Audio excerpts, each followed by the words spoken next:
Ce qui s'est passé cette nuit-là était quelque chose que je n'aurais jamais imaginé. Ressentir mon fils au lieu de ma femme a été l'une des nuits les plus folles, mais aussi les plus excitantes de ma vie.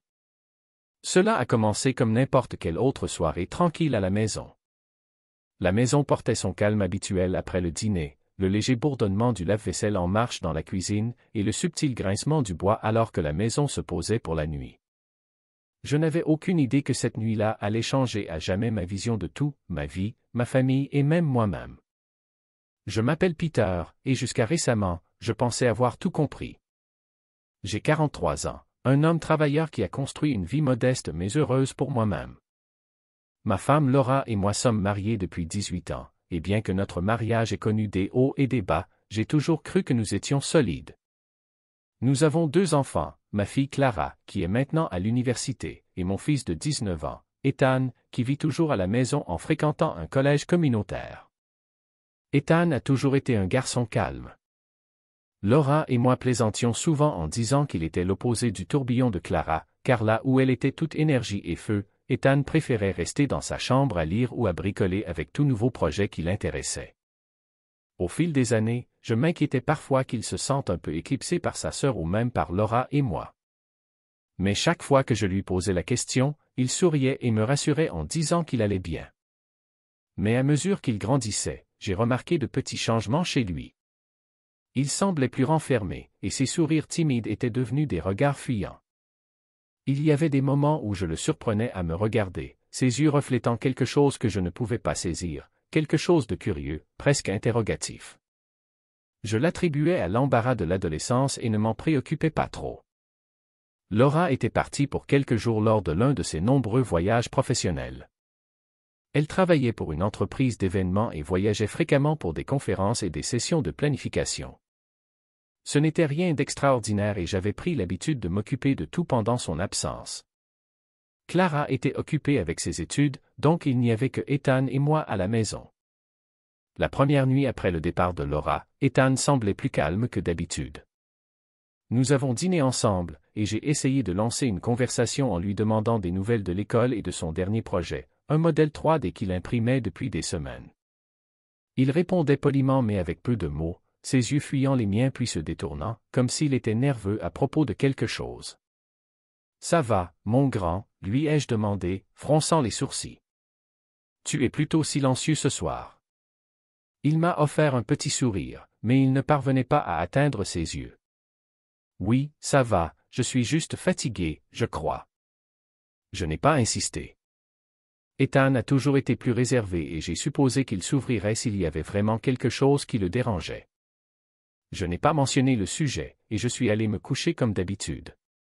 Le côté du lit de Laura me semblait plus vide que jamais et je me suis surpris à manquer sa présence, la chaleur de son corps près du mien, la douce mélodie de sa voix alors qu'elle s'endormait.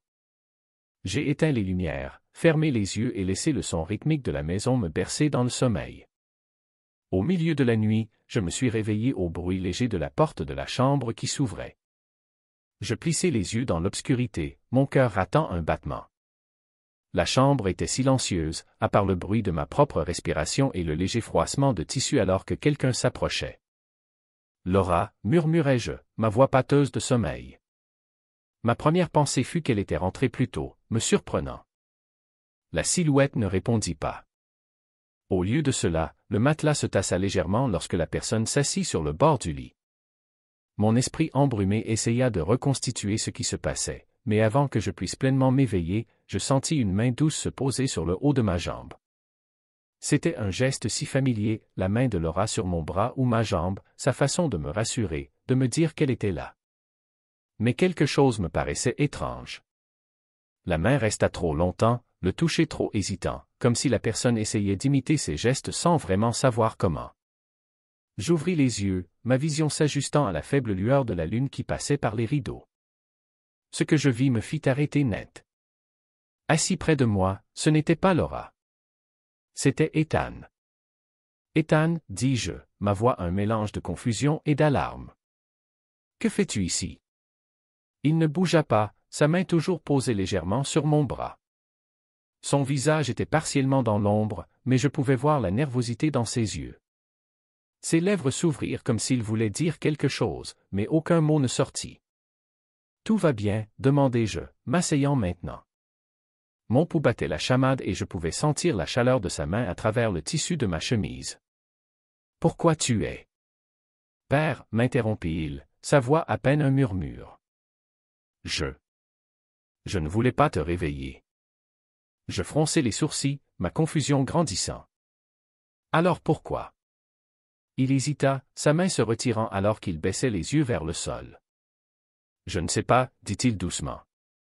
Je voulais juste m'assurer que tu allais bien. » Je le regardai, incertain de quoi dire. La façon dont il me regardait, si incertain, si vulnérable, me serra la poitrine. « Je vais bien, Ethan, répondis-je doucement. Mais tu devrais être au lit. » Pendant un instant, il ne bougea pas. Puis, lentement, il se leva, ses épaules affaissées. « Oui, désolé. Je vais y aller. » Alors qu'il tournait les talons pour partir, quelque chose en moi voulait l'arrêter. Je ne savais pas ce que c'était, peut-être la façon dont il semblait si abattu, ou ce sentiment étrange de culpabilité qui tordait mon estomac, mais je le laissai partir, le regardant disparaître par la porte. Je me couchai à nouveau, fixant le plafond, mon esprit en ébullition. Qu'est-ce que c'était que ça? Pourquoi était-il venu dans ma chambre ainsi? Et pourquoi cela me rendait-il si mal à l'aise? Mais le plus fou, c'était que ça ne s'arrêtait pas là. Oh non, l'histoire ne s'arrêtait certainement pas là. Pas encore.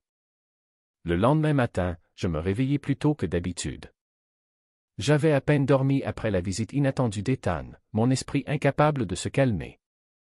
Chaque fois que je fermais les yeux, je rejouais le moment, la façon dont il s'était assis sur le lit, l'hésitation dans sa voix, la manière dont sa main était restée sur moi comme s'il n'était pas sûr de devoir être là.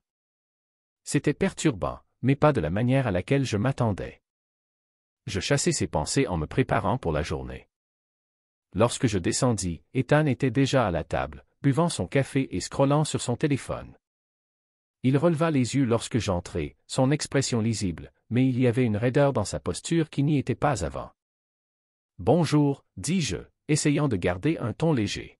« Oui, répondit-il, sa voix faible. J'ai eu du mal à dormir. » Je marquai une pause avant de me verser une tasse de café et de m'asseoir en face de lui. « Ethan, à propos de cette nuit. » « Je suis désolé, m'interrompit-il, sa voix plus tranchante que ce à quoi je m'attendais. « Je ne voulais pas te perturber. Ou quoi que ce soit. Je n'aurais pas dû entrer dans ta chambre. »« C'est bon, dis-je rapidement. »« Je m'inquiétais, tu semblais perturbé. » Il haussait les épaules, son regard retombant sur son téléphone. « Ce n'est rien, oublie ça. » Mais je ne pouvais pas oublier. La façon dont il m'avait regardé, la façon dont il avait touché mon bras, c'était trop délibéré, trop significatif pour être ignoré comme si ce n'était rien. D'une certaine manière, cela m'avait excité. Je ne pouvais pas vraiment le définir, et le plus fou, c'était que je ressentais quelque chose de son côté aussi. Je voulais lui poser plus de questions pour comprendre ce qui se passait dans sa tête, mais quelque chose dans son langage corporel me disait de laisser ça de côté pour le moment. Et donc, pour ce moment-là, je l'ai fait. Le reste de la journée passa sans incident. Ethan resta dans sa chambre la plupart du temps et je me suis occupé de tâches ménagères et de courses, essayant de chasser la sensation persistante de malaise. Lorsque le soir arriva, j'étais épuisé et prêt à m'effondrer dans mon lit. J'ai essayé de ne pas penser à la nuit précédente en me glissant sous les couvertures, mais mon esprit ne cessait de vagabonder. Qu'est-ce qui avait poussé Ethan à venir dans ma chambre ainsi? Traversait-il quelque chose dont il ne me parlait pas, ou y avait-il autre chose, quelque chose que je ne voulais pas admettre? Je dois avoir somnolé à un moment donné, car la prochaine chose que je savais, c'était que je me réveillais au son de la porte qui grinçait à nouveau. Mon cœur a bondi et je me suis assis, plissant les yeux dans l'obscurité. « Laura, » murmurai-je, même si je savais que ce n'était pas elle. La silhouette dans l'embrasure de la porte hésita avant de s'avancer dans la pièce, et la lumière de la lune révéla la silhouette familière d'Ethan. Mon pouls s'accéléra, un mélange de confusion et de quelque chose d'autre que je ne pouvais pas nommer. C'était comme si la même situation se rejouait dans mon esprit. Je pensais rêver. Ethan, dis-je, ma voix teintée de préoccupation et de frustration. Que se passe-t-il? Pourquoi es-tu ici encore? Il ne répondit pas tout de suite.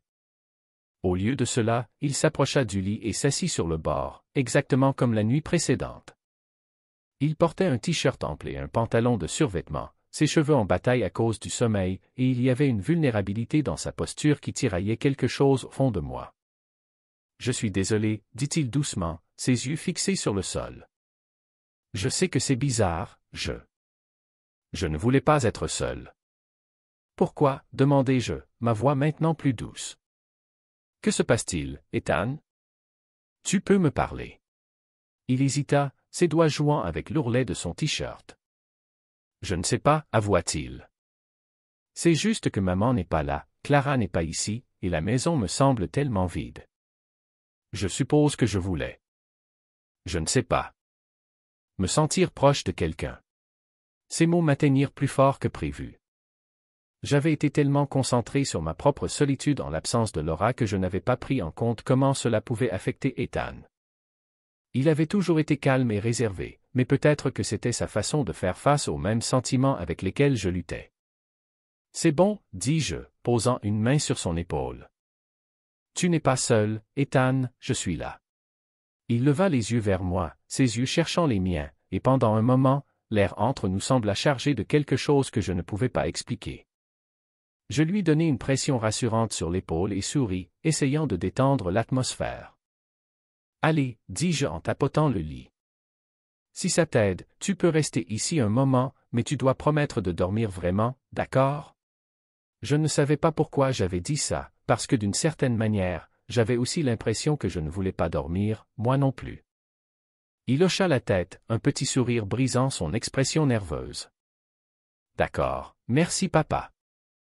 Ethan se coucha de l'autre côté du lit, maintenant une distance respectueuse. J'éteignis la lumière et fermai les yeux, essayant d'ignorer le mélange étrange d'émotions qui tourbillonnait en moi.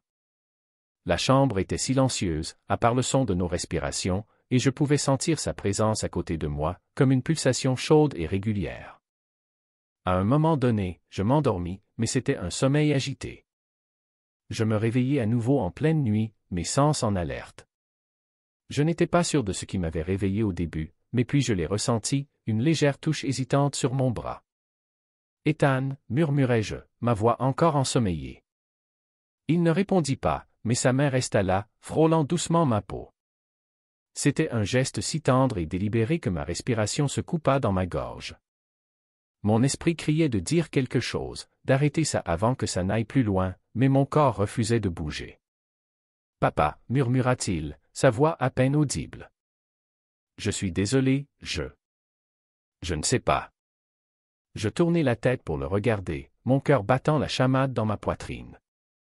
Son visage était à quelques centimètres du mien, ses yeux remplis d'un mélange de peur et de désir que je ne pouvais ignorer. Avant que je ne puisse dire quoi que ce soit, il se pencha, ses lèvres effleurant ma joue dans un geste si fugace et doux qu'il me laissa stupéfait. « Que fais-tu » demandai-je, ma voix tremblante, mais pas d'une manière effrayée. « Je ne sais pas » avoua-t-il, sa voix se brisant.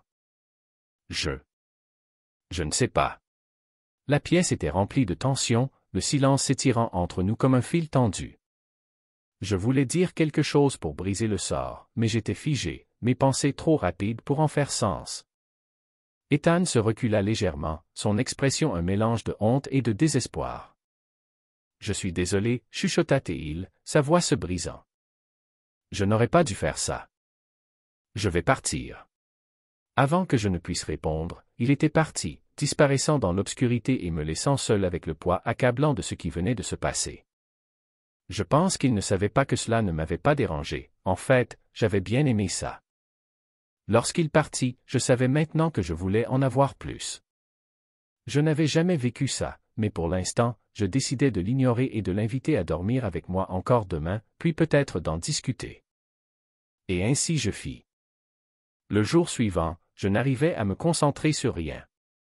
Mes pensées tournaient en boucle autour d'Ethan, de son toucher hésitant, de ses excuses murmurées, de la façon dont ses lèvres avaient à peine effleuré ma joue.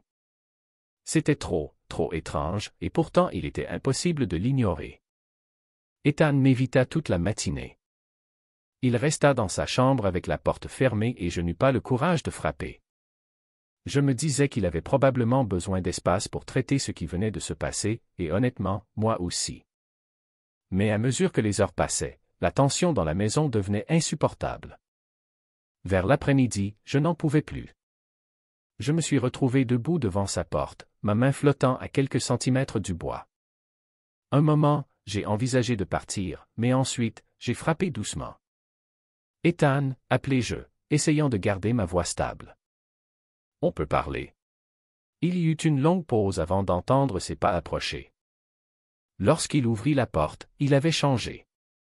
Son expression habituellement fermée avait cédé la place à quelque chose de plus doux, presque vulnérable, et cela me fit mal au cœur, dit-il doucement, s'écartant pour me laisser entrer.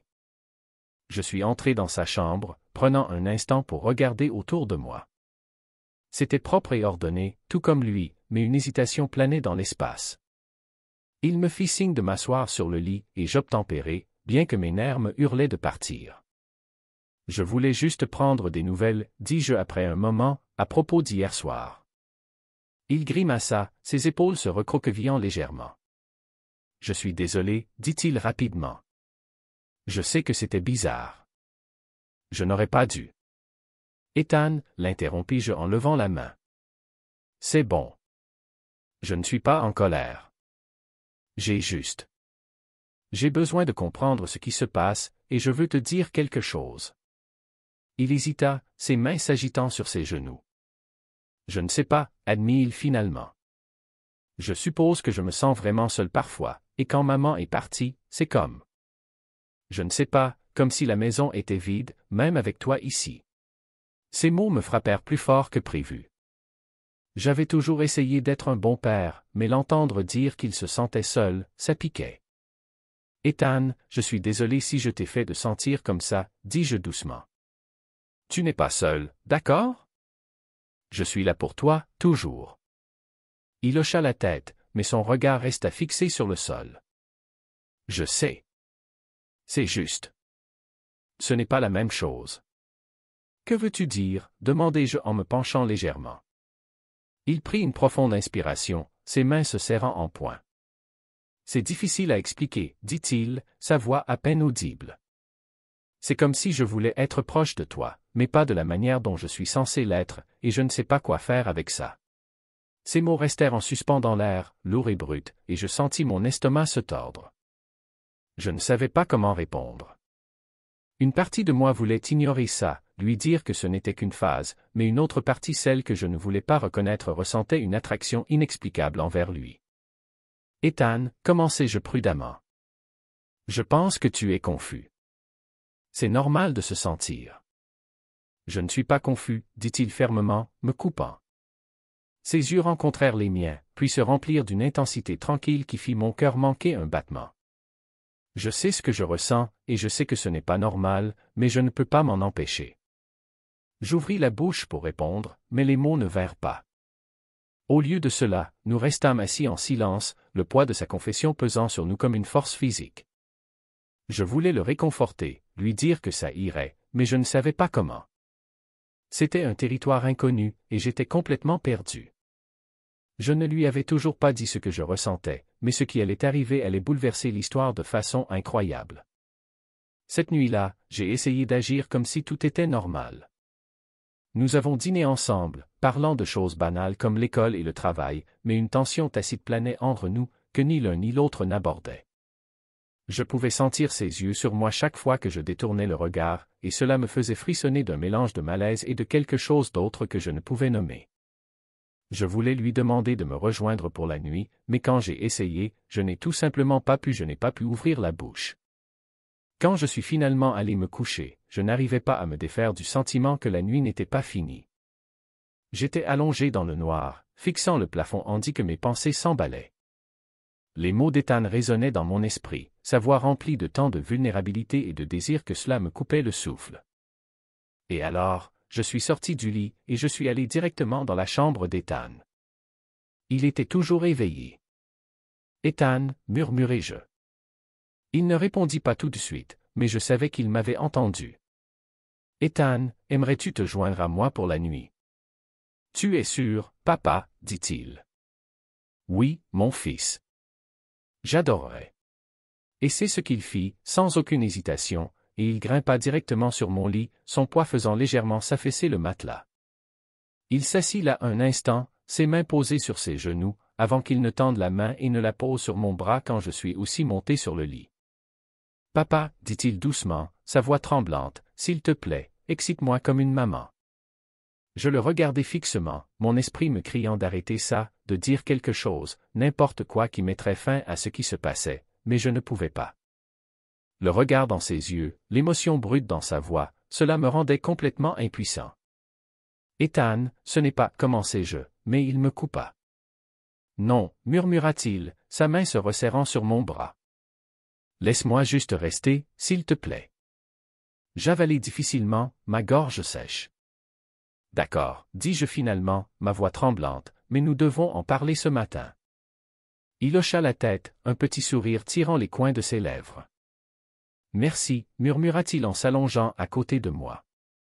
Je sentis un étrange mélange d'émotions tourbillonner en moi, peur, culpabilité, et quelque chose de dangereusement proche de l'anticipation.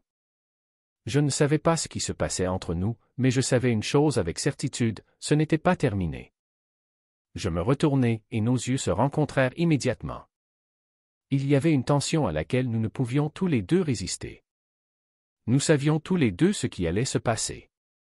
Je me redressai, mon esprit s'emballant. Ce n'est pas bien, dis-je, bien que ma voix vacilla.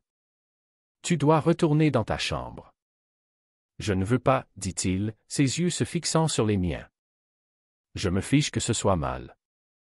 Je ne peux pas continuer à faire semblant de ne pas ressentir ça.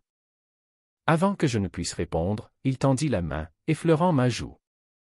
Le toucher était doux, presque respectueux, et cela me fit frissonner. Ethan, s'il te plaît, murmurai-je, ma voix tremblante. Ce n'est pas. Il se pencha alors, ses lèvres effleurant les miennes dans un baiser à la fois hésitant et insistant. Mon esprit me criait d'arrêter, de le repousser, mais mon corps refusait de bouger. Pendant un instant, tout le reste disparut, la peur, la culpabilité, l'impossibilité de tout cela. Il n'y avait qu'Ethan, son contact, sa chaleur, son désespoir. Et à ce moment-là, je ne pouvais pas me résoudre à me retirer. Le baiser s'éternisa plus longtemps qu'il n'aurait dû, plus longtemps qu'il n'en avait le droit. Les lèvres d'Ethan étaient douces, hésitantes, mais il y avait une urgence derrière elles, un besoin désespéré de combler le fossé qui s'était creusé entre nous. Mon esprit me criait d'arrêter ça, de me retirer et de mettre fin à ce qui avait commencé à échapper à tout contrôle, mais mon corps me trahit, figé dans l'instant, incapable d'agir. Quand il se retira finalement, ses yeux cherchèrent les miens, débordant d'un mélange de peur, de désir et de quelque chose qui ressemblait dangereusement à de l'espoir. Ethan, dis-je, ma voix à peine un murmure. Chut, murmurai-je. On ne peut pas. Ce n'est pas. Je sais que c'est mal, l'interrompit-il, la voix tremblante. Mais je m'en fiche.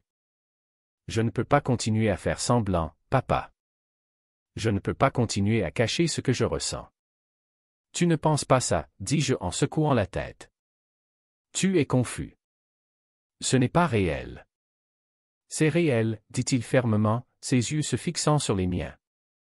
Je n'ai jamais été aussi sûr de rien dans ma vie. Ces mots me frappèrent comme un raz-de-marée, me laissant à bout de souffle et désorienté.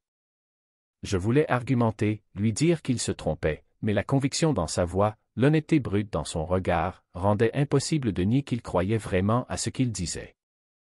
Je ne sais pas quoi faire avec ça, admis-je, ma voix se brisant sous le poids du moment.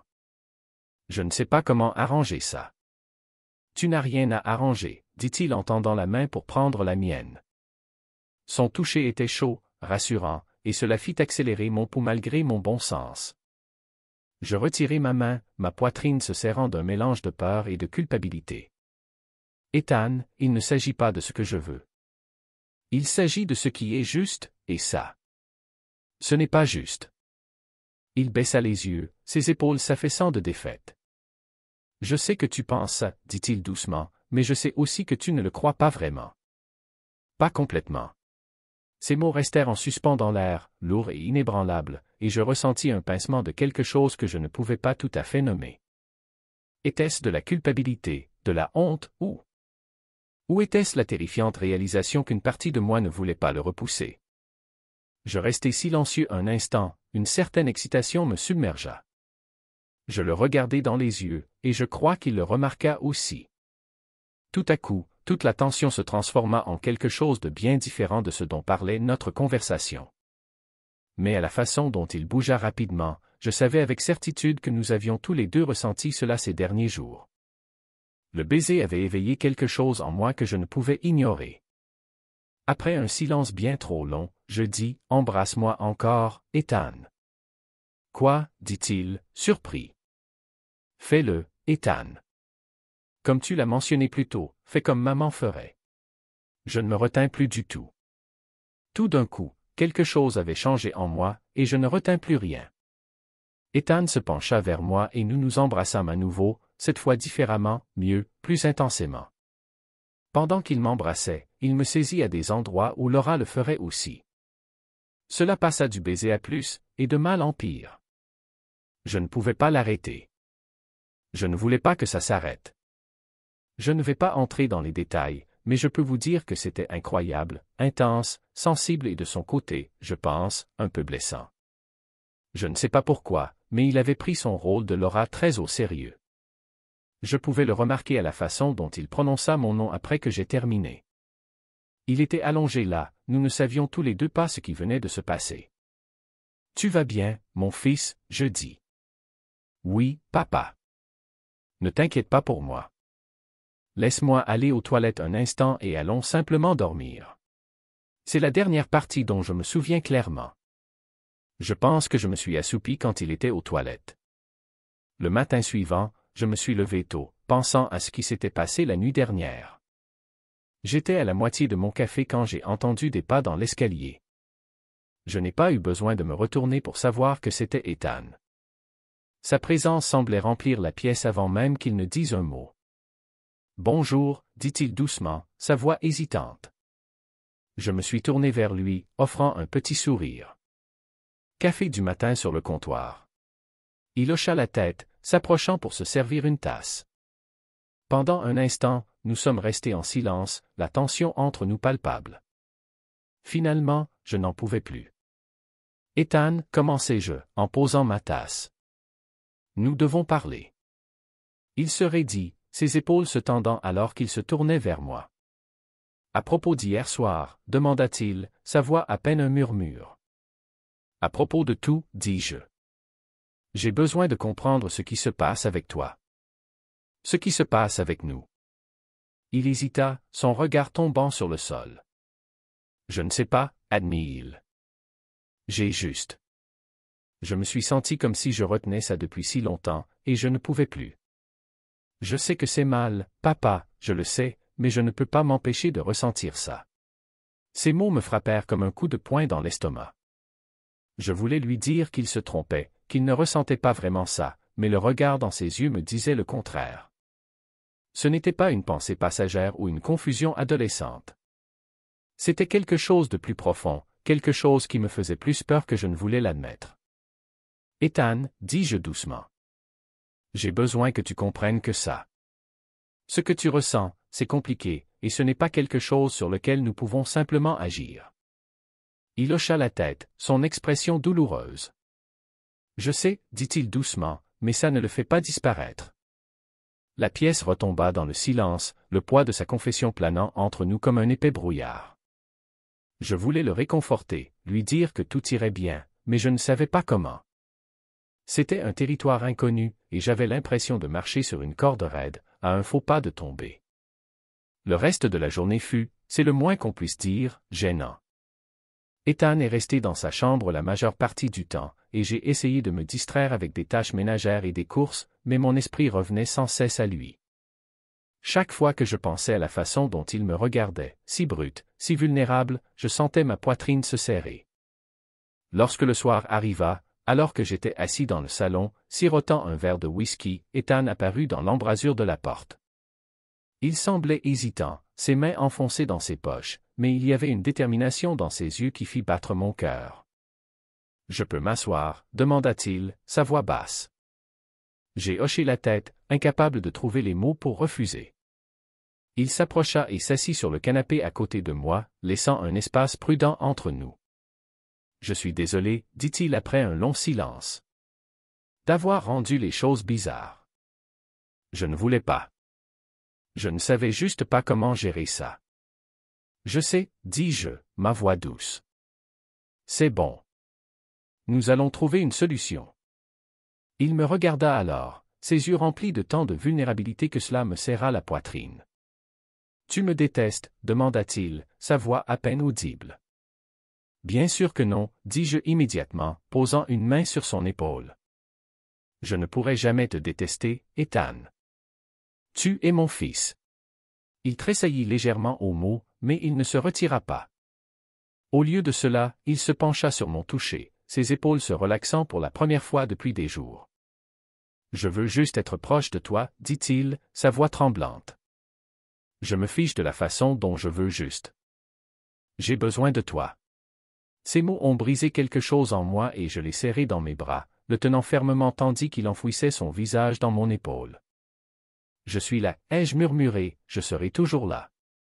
Pendant un instant, j'ai eu l'impression que tout pourrait aller bien, que nous pourrions trouver un moyen de surmonter cela et de reconstruire notre relation.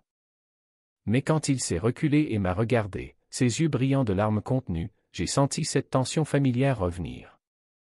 Merci, dit-il doucement, sa voix chargée d'émotion, de ne pas avoir abandonné. J'ai hoché la tête, la gorge trop serrée pour parler. Alors qu'il s'apprêtait à partir, j'ai tendu la main et lui ai attrapé la sienne, l'arrêtant net. Ethan, ai-je dit, ma voix à peine un murmure, nous allons trouver une solution ensemble.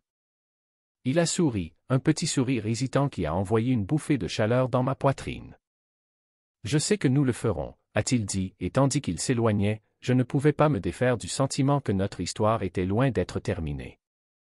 Les lignes que nous avions tracées commençaient déjà à s'estomper, et bien que je ne savais pas ce que l'avenir nous réservait, une chose était certaine, plus rien ne serait jamais pareil.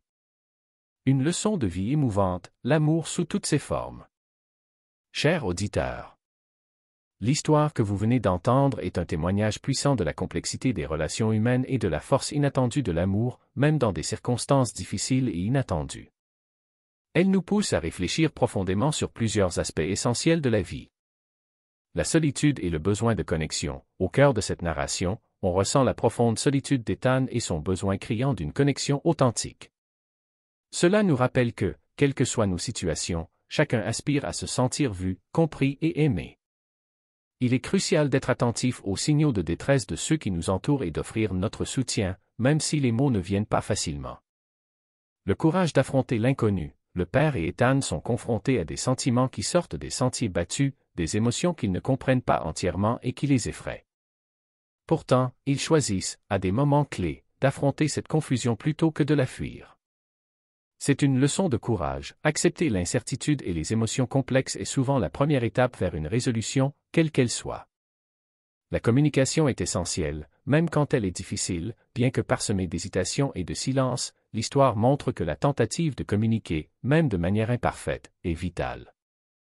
Le père n'est pas en colère, il veut comprendre. Ethan exprime son sentiment de solitude. Ces bribes de dialogue, bien que difficiles, sont les ponts qui, lentement, se construisent entre eux. Apprendre à écouter sans jugement et à exprimer ses propres vérités, même douloureuses, est fondamental pour toute relation. L'amour défie les attentes et les normes. Cette histoire nous confronte à l'idée que l'amour ne se manifeste pas toujours de la manière que la société ou nos propres préjugés nous dictent. Elle nous invite à élargir notre définition de l'amour, à faire preuve d'empathie et à ne pas juger hâtivement ce qui peut sembler anormal ou hors des conventions. C'est un rappel que le cœur a ses raisons que la raison ignore, et que chaque parcours émotionnel est unique. Le chemin vers la compréhension est un processus, il n'y a pas de solution facile ou instantanée à la situation du père et d'Ethan. Leur histoire est un voyage, rempli de moments de doute, de rapprochement et de recul. Cela nous enseigne que la croissance personnelle et la résolution des défis relationnels sont des processus continus, qui demandent patience, persévérance et une volonté d'évoluer ensemble. Soutenez notre chaîne pour plus d'histoires qui font réfléchir.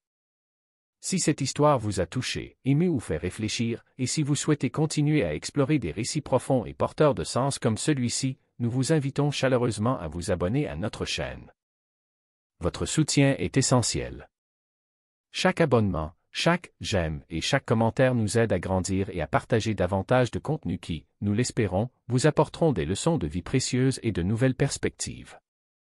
Cliquez sur le bouton d'abonnement dès maintenant et rejoignez notre communauté. Ensemble, continuons à explorer les facettes complexes et magnifiques de l'expérience humaine. Merci de votre écoute et de votre soutien.